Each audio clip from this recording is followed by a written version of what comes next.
Are Republicans in one accord on how to proceed?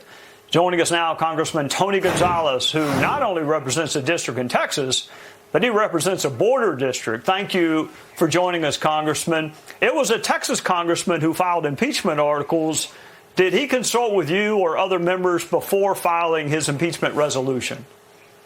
He did not, but thank you for having me on, Trey. And you know, I think it's important that we let the facts lead us to the truth. And I am very confident that Chairman Comer is going to come to the truth with the Oversight Committee. But it's important that Republicans don't fall into the same trap as Democrats and not make this political. And you know what? We don't have to, because the facts will speak for themselves. You know, I think it's very important that Republicans allow the process to take hold instead of coming to a conclusion before we even begin.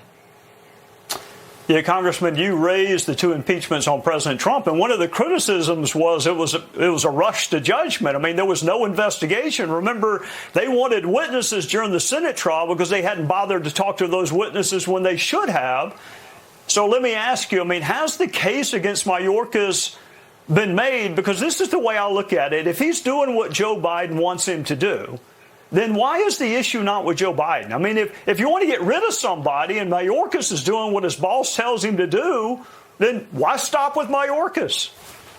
Look, Trey, it's a great point. I mean, we have seen President Biden's recklessness with the way he handled Afghanistan, getting 13 Americans killed, the way he's handled the border, the way he's handling classified material. What's in that material? Does it provide a clear and present danger to the United States? You know, I met with Secretary Mayorkas a little over a week ago, and we sat down, and one of the things that I asked him for, that Border Patrol agents that I represent have asked me for, was get them out of the processing business and get them back into the field so they can stop bad guys. So I brought up one case in particular. It's a Border Patrol station in LaSalle County in Cotulla that had been closed for 6 months. And I asked him if he would consider reopening this. And guess what? He did. And now we have 96 Border Patrol agents that are no longer processing and they're back out in the field. This is how we help keep America safe. It's important that governing conservatives push the administration to sit down and have a conversation. We can't just throw bombs and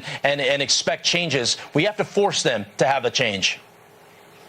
All right, Congressman, the majority is pretty thin on the Republican side. I mean, it's a narrow majority. So do you get the sense that there are other Republicans who say, look, we don't like Biden and Mayorkas' policies, but let's build the case before we start pronouncing the sentence?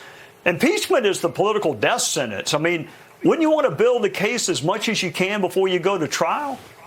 Oh, I think that's absolutely important, Trey. And, you know, Democrats procrastinate and pontificate. Republicans, we can't be the party of rhetoric. We have to be the party of action. And you know, I'll remind everyone, only one secretary has ever been impeached in the history of our country. I don't want Republicans getting consumed. We have to hold the administration accountable. But I don't want us getting consumed with this. You know, Speaker McCarthy put together this commitment to America. And we have an agenda that needs to go forward. And we need to focus on that agenda. It can't get sidetracked. I want to know what's in Hunter Biden's laptop just as much as the next person. But you know what's important to America is stopping this fentanyl, stopping these terrorists. Joe Biden is on pace to have over 300 terrorists on the terrorist watch list come over. President Trump had 10. So, you know, how do we reimplement the Trump policies that worked along the border? These are some of the things that I'd like to see governing conservatives take hold on. Yeah, I'm exhausted just thinking about all the work y'all have. And with a thin majority, it's going to be work. But, Congressman, thank you for giving up some of your time with your family and joining us on a Sunday night. Thank you, Trey. Up next, there's a fight brewing over the so-called debt limit. This